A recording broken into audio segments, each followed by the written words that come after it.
एक बार की बात है, सीमा नाम की एक महिला थी। उसकी एक सास थी जिसका नाम रमा था, जो कि बहुत खर्चीली थी। सीमा जहाँ बचत पर जोर देती थी, वहीं उसकी सास कोई बचत नहीं करती और बेफजूल खर्च करती थी। एक बार सीमा ने अपनी सास को कुछ पैसे रखने के लिए दिए, जिसको वह अगले दिन बैंक में जमा करवाने वाली थी।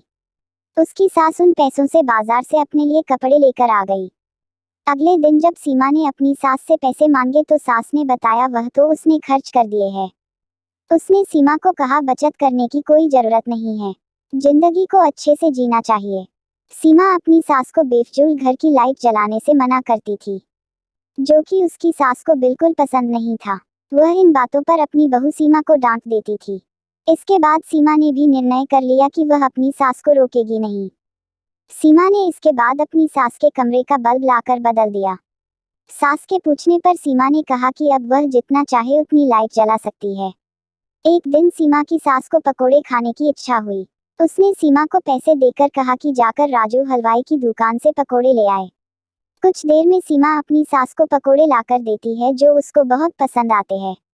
इसी तरह दिन बीते जा रहे थे और सीमा ने अपनी सास को फिजूल खर्ची पर टोकना बंद कर दिया था। एक दिन सीमा की सास बीमार हो गई।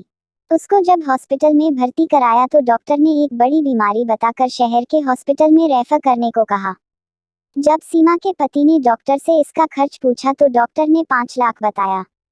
यह सुनकर सीमा का पति और उसकी सास बहुत दुखी हो गए कि इतने पैसे हम कहाँ से लाएंगे। लेकिन सीमा ने डॉक्टर को अपनी सास को शहर के डॉक्टर को रेफर करने को कहा, जिससे उसके पति और सास हैरान हो गए। सीमा ने बताया कि यह पैसे उसने घर खर्च में से बचत करके जोड़े हैं।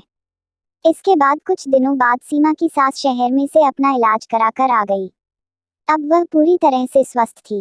उसने आकर सीमा से पूछा कि तूने इतने पैसे कैसे जोड़े, मैं तो तुझे बचत करते समय हमेशा मना करती थी।